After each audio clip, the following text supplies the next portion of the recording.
Hi, welcome back to another Board Games and Buckets monthly breakdown with me, Frankie.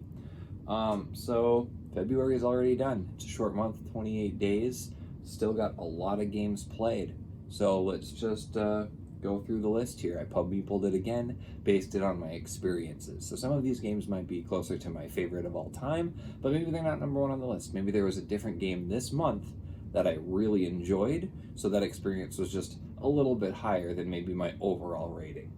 All right, let's do some stats really quick before I get into it.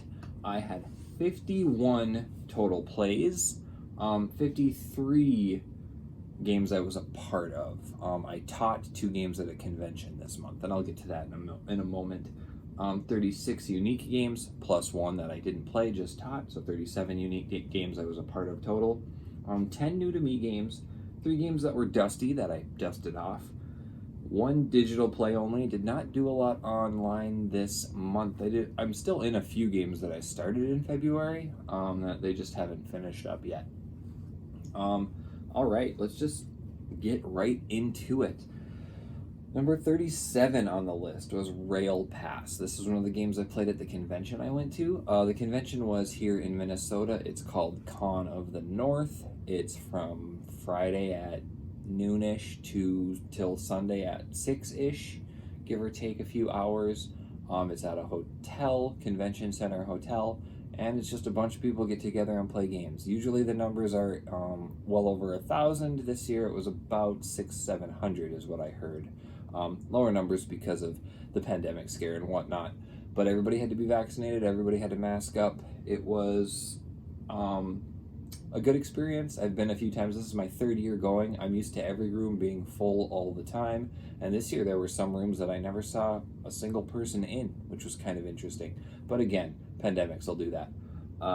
Had a lot of fun, had a lot of games. All of my games were still intact and scheduled and went off without a hitch. So yeah, number 37 is Rail Pass. This is a game a buddy of mine brought. You kind of need 6 players. A goofy little real-time game where you have to hold these trains that work as trays for little cubes, and you're trying to get all of your colored cubes to your station by swapping with the people across the table from you and next to you. In order to do it, you got to say toot toot, and you can't drop any cubes, and there's a bunch of rules on how you can hold the things, and you can't ever let go, and it was silly fun, and it was still fun. It was just probably the lowest on my list for the month. Number 36 was Fun Farm. Just played this the other day with my daughter. It's a real-time grabby game. Think Ghost Blitz. You get these little foam farm animals that are on the table, and you flip a card, and there's some dice on them. You roll the dice. If the dice match the card, you grab that animal. I think it's so low on my list because we played it, but we didn't get to play the full game because my toddler wanted to join in and kept stealing stuff while me and my older daughter were trying to play it. Which was still fun to include everybody, but yeah, it's just a little grabby game. 36. 35 was a dud. It was Port Royal. Played it at the convention.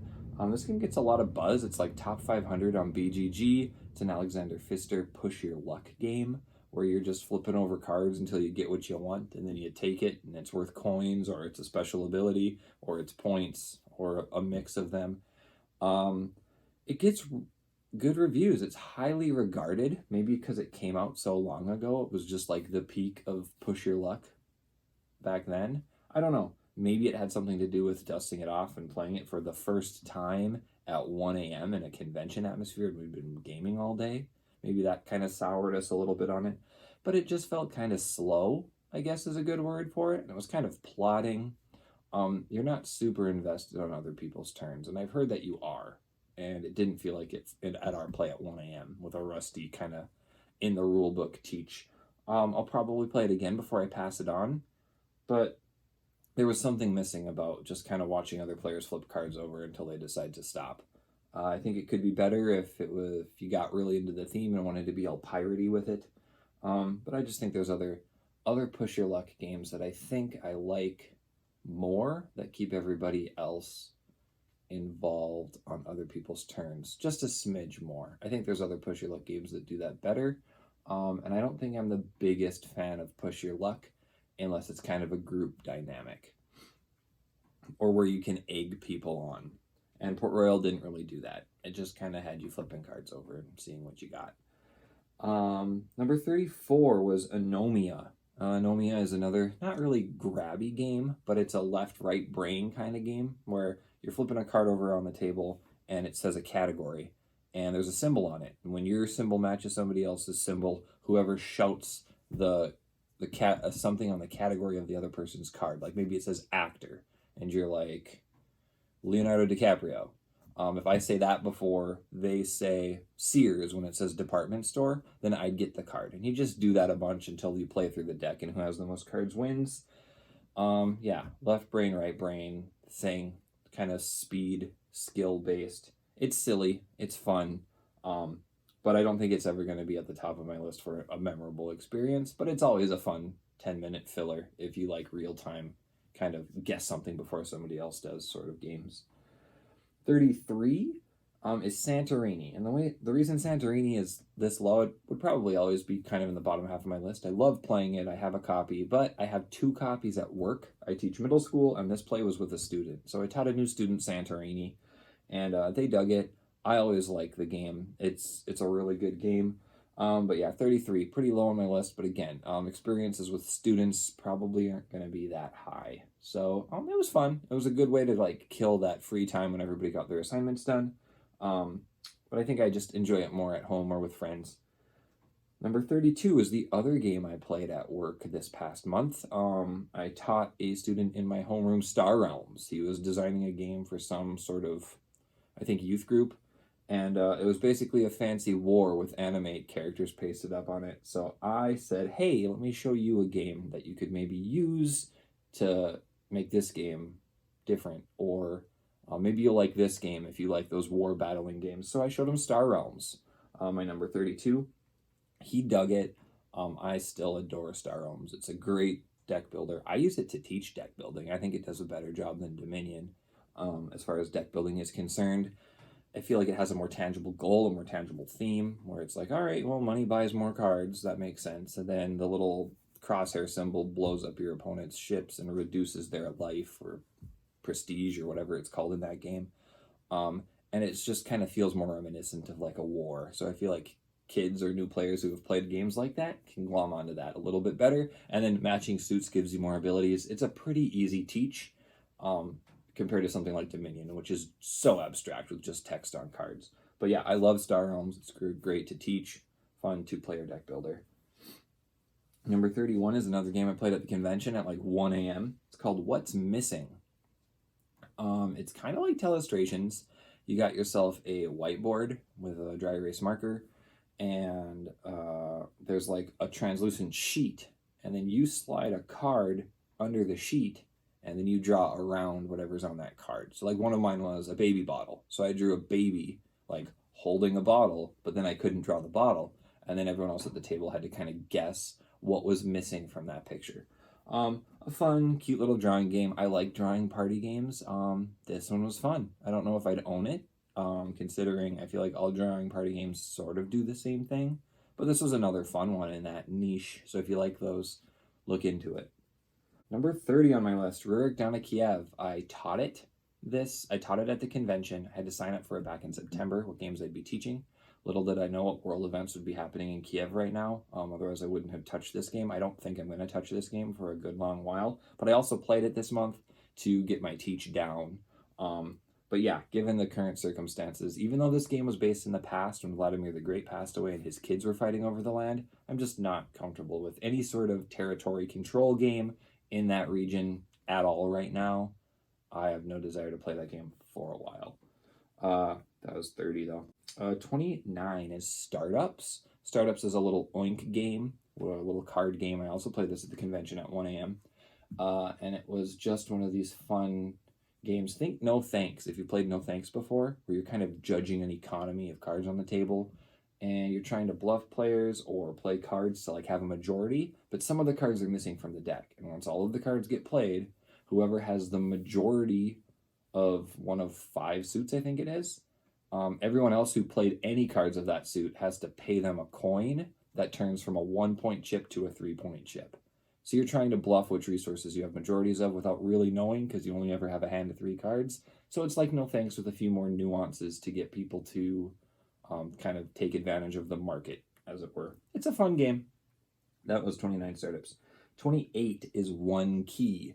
One Key gets the benefit of the doubt because my daughter loves it. It's in her top 5. Think of it as Mysterium Light. If you haven't heard of the game before, there's one person who's like a clue giver, and there's like 11 cards on the board with weird Dixit style artwork, but the cards aren't card shaped. They're like all cut in weird circular-ish cuts, but they're all different. So every card's like its own shape, but then they have whimsical pictures on them, and you're giving clues, and everyone else at the table's trying to, round 1, take 1 card away. Round 2, take 2. And you keep taking cards away each round while the other player's giving more clues to hopefully get it narrowed down to the 1 card that is the answer that was like the one you wanted to guess. Yeah, it's a cute kind of Mysterium intro, light guessing game with whimsical art. My daughter loves it. I'm okay on it, but I enjoy playing games with my daughter, so I enjoy that. I actually played that with a friend who came over, and my daughter wanted to play a game with us, and that's the one we decided to play. One Key, number 28. Number 27 was Dune Imperium. I can't figure out Dune Imperium. I really want to like this game. It's like top 20 on BGG now. There's some good stuff in there, but I can't get over some of the flaws that I perceive the game has. I feel like those intrigue cards are just a little bit too swingy. I feel like the first 2 turns can be very rote, as in what you need to do. Like, you need to get coins to get spice to do this. Or if you don't do that, you need to get water to get troops to do this. It's just very linear. You can't do whatever you want. You have to kind of have a strategy and go that route, which is fine. But at the same time, it doesn't feel like it has as many options. And I know it's the same designer as Clank, and Clank, for whatever reason, I bounced off of as well. But I want to like Dune Imperium. I feel like it'd hover around my top 100, maybe just miss it. I've played it 3 times, and 1 play was really fun, and the other 2 plays I had fun, but there were some flaws. Maybe the expansion fixes those things. I am keen to try the expansion. That was number 27, Dune Imperium. Number 26 is Monza, which is basically Candyland, except a little bit more choice. You chuck 6 dice. It's a racetrack with little wooden cars. It's a Haba game. And I play this with my family. And you chuck those 6 dice, and every spot on the board corresponds to a color. You spend a die to move 1 color square forward. So it's like Candyland in that you're getting a card with a color on it. You're getting something with a color on it, and you're moving that many spaces till you hit that color. But there's a little bit more choice in here, because you can spend all 6 dice, and if you program it right, you can spend all your dice. This one's fun because my youngest, who is 2-ish, can sort of play. She can at least roll the dice for us and then move the cars to her correct spot. So she can have a car on the board and play along. So it's fun for that reason. That's why it's not the lowest on my list, is because I get to play it with my family, and it's fun to, spend that time around the table with your kids. 26, Monza. 25, a repeat from last month, Orchard, a 9-card solitaire game. This game is just like if you played Sprawlopolis. Even if you haven't, you're overlapping a deck of cards. I think it's like 9 cards, right? And every time you overlap colors of certain fruits, you put a die on the overlapped spots. And every time it overlaps a second time, you get to keep spinning that die up until you can get like 10 points at its maximum level. And you're just doing that until you get maximum points. And you're trying not to overlap stuff. So it's just a spatial reasoning little card game. I like it. And I like it because, like I said last month, like maybe my kids are off in the other part of the game room just playing with toys, and I can watch them and play this game. If I'm playing Sprawlopolis or something like Under Falling Skies, I'm a little bit too zoned in on what I'm doing, and I feel like I can't split my brain both ways. But Orchard is clean enough that I can like do this little activity and watch my kids. So that's why I dug it. Orchard, a 9-card solitaire game, my number 25. Number 24, Ubongo 3D. I think this used to be Blockus 3D. Don't quote me on that. But you get these 3D like Tetris pieces almost that are kind of 3-dimensional, so they branch off in more than 2 directions. And then you get a card with a puzzle on it, or like a grid, and you got to put the right pieces on this grid, so everything is 2 stories high and kind of overlaps perfectly. If you do that, you get a gem with points. If you get second, you get a gem with points, and there's a sand timer. If you can't do it before the sand timer runs out, you don't get any points. You move on to the next level. It's a fun little puzzle, and it's actually a lot harder than I thought it would be. My daughter has some other games of this ilk, like Cubissimo, which is a solitaire one, which is pretty easy, and then stuff like Blockus isn't exactly a puzzle. Number 9 is similar, but this one I felt like was extra crunchy. Like I couldn't get some of the level 2 and especially level 3 cards before the time ran out. So I like it, and it is an interesting challenge. And the pieces are awesome. Production level is great. Ubongo 3D, my number 24. My number 23 is another goofy, zany drawing party game that I played at the convention, Pictomania. If you don't know this one, it's basically Pictionary, but you're drawing and guessing at the same time. So it kind of benefits you to draw something quickly, but make sure you know that people can guess what it is, and then you're going around trying to guess what everybody else drew at the same time. You play over a series of rounds, and like a lot of these party games, the rounds get progressively harder. So maybe the first round it's dog, cat, mouse, whatever, if it's animals, and then the next one might be goat, sheep, ram, so they get more and more similar. And then if you play the last level, you're drawing like democracy versus fear versus adjacent, you know what I mean? So it gets really abstract and out there, and really wacky, zany fun. That was my number 23, Pictomania. 22, I actually played this game 4 times, Sub-Astro. It's just this little card game that kind of plays with discard piles in an interesting way. It's got Death Sobel. It's got Beth Sobel artwork on it, and it's just different biomes. So there's 8 suits in the game. Every suit is a different planetary biome. And yeah, you're either playing cards to these 6 different discard piles to then either pick cards up from one of those stacks or take those cards from that stack and lay them out in a tableau. You score points based on like how your rows and columns are organized. Think Arboretum. It's another great game in that Arboretum niche. If you like those 2-player card games that have an interesting twist, an interesting wrinkle, and some spatial reasoning, I think you should check out Sub-Astro. Totally worth that like $20 price tag. And the art's phenomenal, and the factoids on the bottom of the card I also found interesting. That is Sub-Astro. A hit. I got to play it 4 times this month. Number 22. Number 21 is the February game, the February 14th game, Love Letter.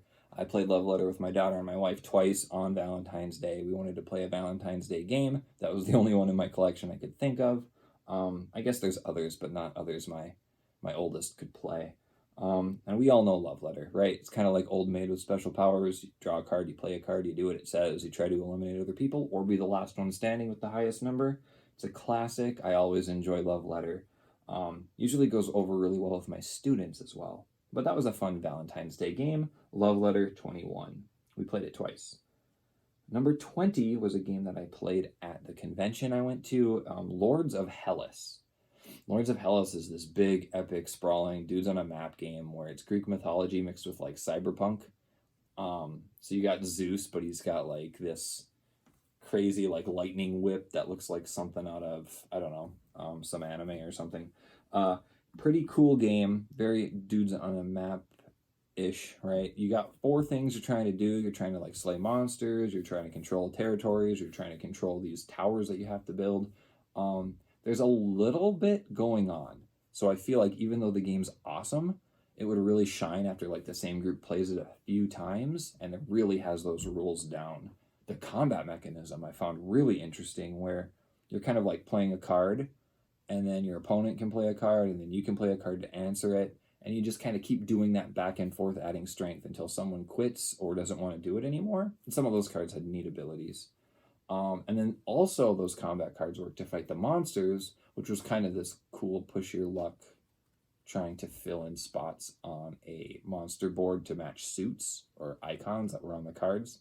Like some monsters needed a lot of crossbow damage and other monsters needed a lot of blunt force damage. And you're just hoping to collect those cards or draw into them with the weird push your luck mechanism the battles had. That part was fun. I did back Lords of Ragnarok. I'm happy with that back now that I've played Lords of Hellas, and I enjoyed it well enough. 20 is pretty low, but that's just because it was a first-time experience with a bunch of people I hadn't met before at a convention. I think if I played it with my group and everybody kind of knew what they were doing, it would be a more enjoyable experience. But yeah, that first play is just a little bit long. There's a lot to learn, and I think it'd be better on further plays. So I still really enjoyed my play, but it wasn't going to get higher than, I guess, 20 on my list. Lords of Hellas. My next game is the one game that I played online and finished this month, and that was one game of Lost Ruins of Arnak on BGA, Board Game Arena. Maybe it's this high because I won. I don't always value these online plays that high, but I was playing against some pretty good players in my group, players who sometimes I think are much better than me at games, so it felt good to sneak out the win. Yeah, just, I don't know, I really like Lost Ruins of Arnak. I've had the expansion for about a month now, still haven't been able to table it in person. I'm excited to try it. I've heard that the solo mode that you can download from their website's really good. Maybe I'll give that a spin. I'm not a huge solo player, but I might have to try it that way just to get it to the table. Lost Ruins of Arnak, number 19. And yes, I don't know why it's got to be mentioned with Dune Imperium all the time, but I do prefer Lost Ruins of Arnak to Dune Imperium. I like the production better. I like the theme of Dune just fine, but I like the theme of Arnak as well. And it just feels good to kind of combo and extend turns and jump up those tracks. 19, Lost Ruins of Arnak. Number 18 is a very dusty game, one of the dustiest games in my collection. Don't think I'd played it in 4 years. That is Eldritch Horror. I had a friend come over the other day for a 2-player day and put a bunch of stuff 2 players. And this was one of those games at the end of the night where he's like, you know, I've really always wanted to try it. And I'm like, all right, I'm rusty on the rules, but we can give it a spin. And we just played with one dummy player and the 2 of us, so we had 3 characters running around the map trying to close portals and prevent Cthulhu monsters from destroying the world, and it was a lot of fun. I'm not always in the mood for these highly thematic games where you're just kind of playing Pandemic, essentially. It's a co-op. You're playing Pandemic, but then where you stop, you read a card. Those cards are going to have checks. You chuck some dice to see if you meet those checks, and cool stuff happens or bad stuff happens. I'm not always a huge fan of that output randomness, like I mentioned in my Cora Quest video or segment of my video last month. But for some reason, Eldritch Horror really hit that spot. I guess we needed a co-op, and we needed to just kind of hear some stories. I don't know. It was a lot of fun. That was number 18, Eldritch Horror. Number 17 got played twice, and that's Furnace. Furnace just always seems to go over well. I have some people in my group who played it once, and they're kind of like, yeah, I played that. I'm good. And I have other people who are like, are you going to bring Furnace? Are you going to bring Furnace? You should bring Furnace. It's just one of those games. Really cool drafting game. Where I like that beginning round where that auction is all about if you spend your highest level chip, you're getting that card for sure, but maybe you really want the resources on it, which means you can't win the card, but you still have to bid. So you're trying to bid the maximum you can without winning, and everyone else at the table knows that as well. And then the second half of the game is just turning stuff into other stuff to turn into points, which is also fun because I love engine building. And this is a really meaty engine building experience that plays in under an hour. I don't know how it would play with 2 players. But I really like it at 3 and 4. And I finally played it without those special powers that come in the box, because one of the guys I was playing with at the convention said they were horribly imbalanced. I'm like, all right, we'll play without them. And I did like it just as much, if not more, because it did feel better to feel like we were all on the same playing field. Can't wait for expansions to come out for that one. I don't think any have been announced, but come on, that box is huge and there was nothing in it. So we got to assume that expansions for Furnace are coming, and I'll be there for it. Number 16, Undaunted Normandy. So this is one that I'd been wanting to try for a while. That buddy who came over for 2-player night played it with me, and it's cool. I liked it quite a bit. It's the same designer, or half designers, of War Chest. And I really liked how Undaunted Normandy was this tactical game mixed with deck building. And the deck building felt really fluid, felt really good. The thing that I didn't like about Undaunted was that the combat resolution is just chucking D10s and hoping that, you roll the number that you need. which can feel a little bit random, but I know people that dig war games and people that like these sorts of games don't mind that so much, so I can see why this game is so popular. I think I like the combat mechanism in Unmatched more, and they're both two-player dueling games, but Undaunted has the cool deck building element, which was really sweet. I think I'd like Undaunted without the historical theme. I'm not a huge fan of historical war games, but it was still a good game, and I definitely play it again. And the more you can add in interesting characters and abilities, I think the better. That being said, I think I prefer Unmatched, so now I want to see some sort of maybe futuristic theme on Undaunted so I can get that deck building with dudes on a map and then make that tactical skirmish combat mechanism more a card play deterministic thing like it is in Unmatched instead of chucking dice. That was a lot of mechanisms and a lot of games. Sorry if you got confused. Let's move on. Undaunted Normandy was 16. Number 15 I put on my list, and I don't know if I should have, but it was Concordia. I didn't play Concordia. This was the other game I taught at the convention I was at. Every year I like to show this game off at the convention because it's very popular on BGA, but it's kind of ugly. Everyone knows it's ugly. Nobody wants to buy a game that looks like that without trying it first. So I really like to teach Concordia when I go to conventions. I sit back because if I can get 5 people into the game and I don't have to be one of them and I can just focus on the teach and show it to one more person, I'm happy. And that experience was great. It was my 15th best experience of the month. I really like seeing people enjoy kind of the strategy of Concordia because it's very easy. You play the card and you do what it says, but like chaining together 3, 4, 5 turns to accomplish that huge move without anybody else getting in your way feels really good. Concordia always goes over well. I don't like it at 2 players, so I never don't get to play it as much as I'd like. But it's a very breezy game. Great at 3, 4, or 5 in my opinion. I've had the Salsa expansion for like 2 years, still haven't tried it. Be very interested in that someday, maybe this year. My number 15 was just me teaching Concordia. Number 14 was a game I played with my daughter, Abandon All Artichokes. When I first got this game last year, we played it like 18 times that month. We just kept playing and playing and playing. Part of that is because in a 2-player game, first player has a little bit of an advantage, so my daughter would win. I'd let her go first and she'd win. She likes games where she can feel competitive against me, and I didn't mind because it's a fun deck building game. It's not a deck building game, but that's what it is. It's a deck building game. You're grabbing cards to get rid of certain cards in your hand. You don't want any artichokes. You start with 10 in your hand. It's just a whole deck of artichokes. And you draw 5 cards, have a hand of 5. You draw cards from the middle that usually let you get rid of those artichokes in some way.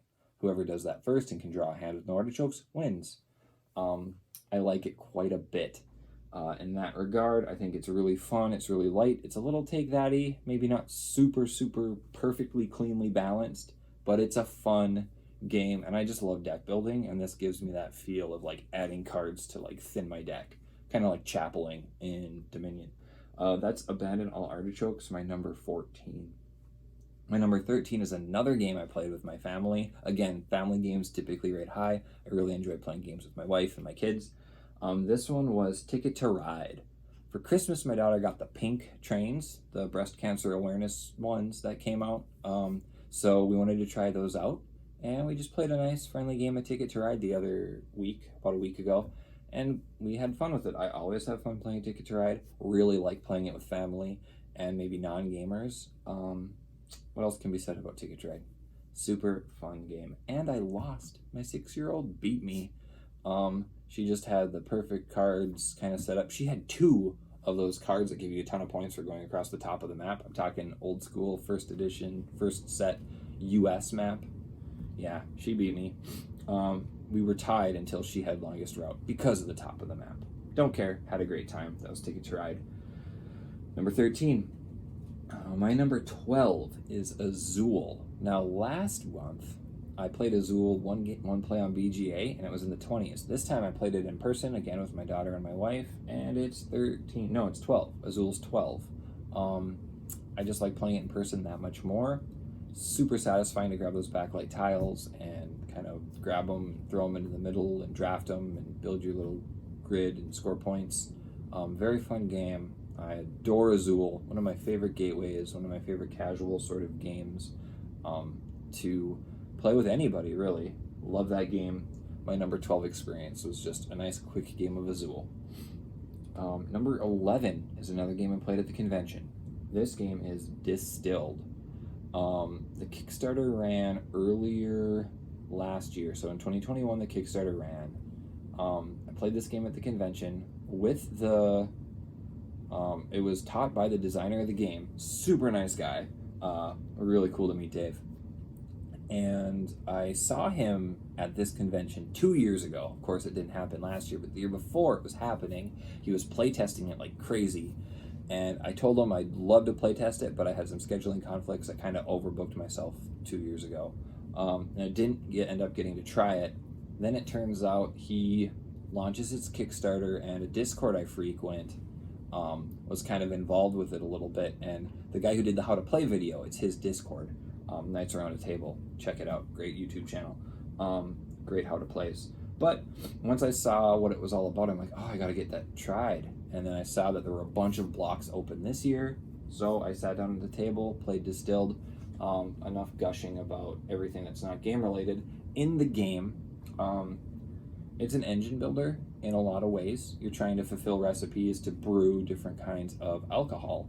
And you do that by kind of drafting from a market row, kind of like Splendor, but definitely more involved. But you're just grabbing cards from kind of a tableau, managing your money and your ingredients. Then there's this really cool push your luck mechanism that has you add grain, add water, add an ingredient, a sugar, and then you shuffle up this deck, and you can add as many cards as you want, but then you remove the top and the bottom card, which kind of simulates the actual distillation process, and then you hope that you still made what you wanted, and sometimes you might end up making moonshine or vodka instead of like your cool London dry gin fancy recipe or your brandy recipe. Fun game. I really liked how thematic it was, and I ended up pre-ordering it the next day just because I really liked it and I didn't back it on Kickstarter. So now I have a copy. I'm excited to see that. That is Distilled, number 11. All right, top 10. Here's where we get to the best experiences of the month. And my number 10 was Las Vegas, the Las Vegas dice game. Yes, that simple little game where there's just 6 tables out with some money and you chuck dice and you put all of one number that you rolled on a table. You do that till everybody runs out of dice, and then you get the money that's on them. Super basic area control. The fun part is if you're playing with 3 players or more, and one player has 2 dice on it, and another player has 2 dice on it, and it's gonna like cancel out, nobody gets it, and then that third player rolls their last die, and they're beholden to what it rolls, and it goes on that table. They end up getting the pot. It's just hilarious and fun every time. And that's what I like the most about Las Vegas, my number 10. My number 9 is another game I played at the convention, Fantastic Factories. This is a harmless, inoffensive, incredibly generic engine builder. Think of every engine builder you've played that's like from Splendor to Century, Spice Road to Gizmos, all of them, right? This is just another one of those games, but I really liked it. I had a lot of fun with it. This one's a little bit different, I guess, because you're chucking dice, and then where those dice go on your little recessed player board give you the resources that you need to build cards, and you're just trying to build cards and churn resources into other resources into points faster than anybody else. Really cool game. I liked it so much that I went out and bought it after the convention. Happy to play it with some friends who really dig engine building.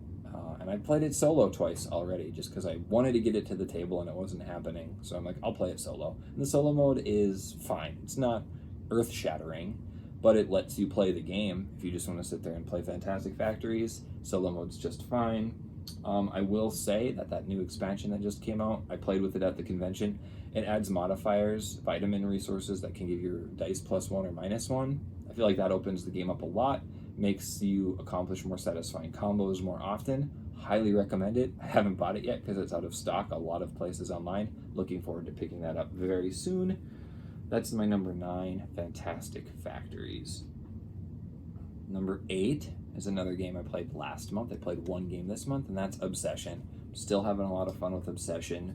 This kind of Regency period, Old English, if you watch like Bridgerton or Upstairs, Downstairs or Downton Abbey sort of game where you're trying to recruit and woo the rich benefactors to come and marry into your family. And you're doing that by basically playing a worker placement-esque game, and you're building tiles and adding fancy things to your area, like bowling greens, and can discuss politics or have tea or play whist in the parlor. And when you're doing these, you're kind of managing some money and some workers and some employees and some card play to get it all to work out to get the most benefit and raise your reputation, so those people want to marry you by the end of the game.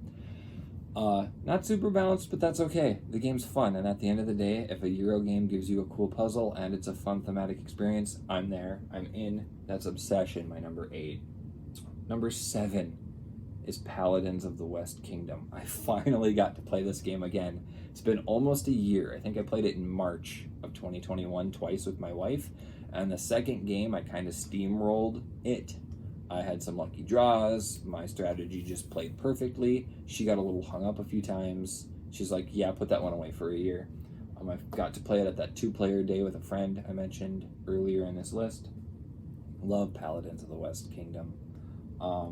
It's just very satisfying. Again, engine building, where you have this player board, you get some colored meeples, you have a few tracks, you're trying to do actions as long as those tracks are high enough to coordinate points, and everything's points. It's very point salady. It's kind of like Orleans and how you're putting things on a board, and then once that's filled with workers, you get to do that action. A little bit different than Orleans. It's not a bag builder, but it has a similar worker placement vibe. Tons of fun, super satisfying to just kind of combo everything out and try to get it to work. Very heads down, very multiplayer solitaire. There's a little bit of competing. You can see when someone's about to get screwed and have to take a negative 3-point victory card and kind of force that to happen. So there's a little bit of that. But the fun part of the game, you're not really paying attention to anyone else. You're just trying to get your resources to be the most efficient and give you the most output. Very fun game, super cool design. Paladins of the West Kingdom, my number 7 play. My number 6 play was my new to me game of the convention that I went to. And it's just a tiny little card game, another Oink game, Scout. I really need to get this game. I don't even know who I play it with in my group because my wife doesn't really like card games, so I wouldn't get it played too often with family. But man, was Scout cool. Just a ladder climbing game where if I play a 1, the next person can play a 2, and then the next person can play a 1, 2, 3, and then the next person can play 3 5s, and you just keep doing that, trying to outbid the next person, outplay the next person. Every time you do, you get their cards. Every card is a point. Cool thing about the cards, though, is you can't change the orientation of your hand, except you can flip it upside down, and if you flip it upside down, they have different numbers. So at the start of each round, you kind of decide how you want to start, playing cards strategically to almost build those sets and those runs that score you the big points. Very unique, very fun, super casual. It was great. I loved Scout, my number 6. My number 5 was Ankh, Gods of Egypt, one of the newer CMON, Cool Mini or Not, Come On games. Eric Lang's third in that trilogy. The Egypt one that everybody hates because of that merge mechanism, right? Well, I played a 3-player game. I was in last. I had to merge. The guy in second had to come down to my level, and we still ended up taking over the guy in first and winning with like 2 points to spare. Super close. I didn't hate the merge. I thought it was cool. Definitely fragile. Some people are going to hate getting eliminated. It didn't feel good that all my stuff got wiped off the map, but it was still fun to like work with one of my friends afterwards and then kind of go against the guy in the lead. That kind of happens in Dudes on a Map games anyway. You gotta bash the leader. This game just kind of forces the issue where you bash the leader because you combine together and you share your powers and stuff. Very cool Dudes on a Map game. Not my favorite, but that and Rising Sun are kind of neck and neck right now, of which Eric Lang design I like the most in terms of that Blood Rage and Rising Sun. But that was my number 5 play, Ankh, Gods of Egypt. Great game. Number 4 was my number 1 last month, Anno 1800. Got another play of this in. It was very late, way past my bedtime. But I still had a blast. This game is so cool, so satisfying to turn goods into workers into points.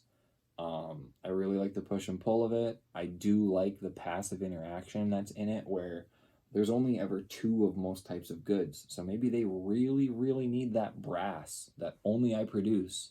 It's almost better for them to not build it. Maybe they can't. And then every time they need brass, they got to trade with me, which gives me resources that I can use to get extra turns. I can use to bring workers off my board so I don't have to refresh my board as often. And that little bit of passive aggressiveness makes it so cool. That passive interaction makes it really shine for me, because it almost feels like you can speculate what the market's going to be and play other people to either pay you or knowing when to buy that building for yourself so you don't keep paying other people. Plus, it all chains and cascades. Great game. Anno 1800. Play it anytime. My number 3 game of the month of February, I played 5 times, and that's Isla and the Something Shiny. It's right here. Put it in the shot because I really like it. Been playing it with my daughter. It is a choose your own adventure game, but instead of it being a book, each chapter is a deck of cards. You flip the card over, you do what it says. Sometimes they give you resources. Sometimes they let you convert resources into more resources. Sometimes they offer you a choice. Do you help the little old lady, or do you leave her on the side of the road? Depending on your choice, you shuffle a different card into your future pile. When your deck runs out, you got to make sure you can survive another round by keeping some resources. You shuffle your future pile. That's your deck for this round. There's a little bit of escape room things kind of tucked into it, which I thought was really clever. It's just 6 chapters, and we're on chapter 6. I've been playing it with my daughter. It is 100% a solo game, but we've been flipping the cards over, which are huge, have gorgeous art on them. You're this little kind of bunny that kind of looks like a stuffed animal going on an adventure. And yeah, I've been playing it with her, and we've really enjoyed it. It can get a little heavy at times. Like, think of some of those kids movies that have those heavy moments. This game has those. So just be forewarned of that. It's good though. I am really liking it. I can't wait to play that final mission and then maybe play it again, because it seems really replayable. Like, a lot of these stories have 2 or 3 branching paths. Speaking of branching paths, let's just say that the last 5 minutes of this video is going to be an alternate path where my phone doesn't corrupt the video file and I don't have to I had to re-record the last 5 minutes. Yeah, weird. So yeah, different clothes, branching path, just like Island Something Shiny. Yeah, I think it's really replayable. I'm excited to play it once more, maybe a 3rd time even. Again, I don't need to repeat myself because you already saw all this stuff. Video editing is weird. All right, but yeah, Island of Something Shiny, my number 3. Really enjoyed playing that with my daughter. Can't wait to finish it. My number 2 game from the month of February was none other than, here's the Kemet Blood and Sand. I guess here's one perk of reshooting. Sometimes you get to do something cool, like hold a box up in front of you. But Kemet Blood and Sand was my number 2 game of the month. This was my favorite game of Con of the North. I did get to play this. The guy who taught it did a great job. And I was like, hey, I get to play Kemet Blood and Sand without needing to be the one to teach it. So I didn't have to like fumble through the rules or try to get myself to remember those changes that Blood and Sand has compared to the first edition that came out, whatever, 7 years ago, 8 years ago. I got to just sit down and play it. It was someone else who was teaching the game to new players, which for me was great. It was the best experience I've had with this game so far. I think it was only the 3rd time I've played this edition. But it was the first time I didn't have to teach it to somebody. So I didn't feel like I had to rules babysit as much. I got to just enjoy my play. And there's a reason this game's in my top 5. I just adore it. My favorite dudes on a map. I love how every player starts at the same playing field, but then you're buying techs to slowly customize your armies. And by the end of like the second round of play, everybody's armies are doing something slightly different, and you kind of have to work around that to to win, and it's just really cool. I love how that builds that way. Plus, it's dudes on a map that you can't really turtle in. You're always fighting each other. That's a really cool aspect to it as well. In my game, I got basically third, but it was a super close game all the way through. Could have won, but of course there's got to be a little bit of intrigue, a little bit of backstabbing, a little bit of bashing the leader. And I thought I could hang out in third place and then skyrocket to the lead. And instead I was like, you know what? That guy's going to win if nobody touches him, but I'm going to do this thing. And then the other players around the table have to hit him. And they both lost their fights against him. So I should have fought him myself and prolonged the game to maybe win. I kind of put that on someone else, and it was the wrong call because I ended up losing that round. Again, first to 10 points. Awesome dudes on a map game with lots of customizable options for your armies as you're playing the game. A lot of people call it shopping the dudes on a map game. It's like shopping. I don't mind it. I think it's awesome. I love it. Kemet, Blood and Sand, my number 2 play from the month. All right, my number 1 play for the month of February is, like, my favorite game ever, Marvel Dice Masters. Okay, I love Marvel Dice Masters, DC Dice Masters, Teenage Mutant Ninja Turtles Dice Masters. Doesn't matter the IP. I love this game. This is just one of the boxes. Like, they used to do booster packs and like starter sets, and then they switched to this model where they give you a whole bunch of cards and dice right in one box.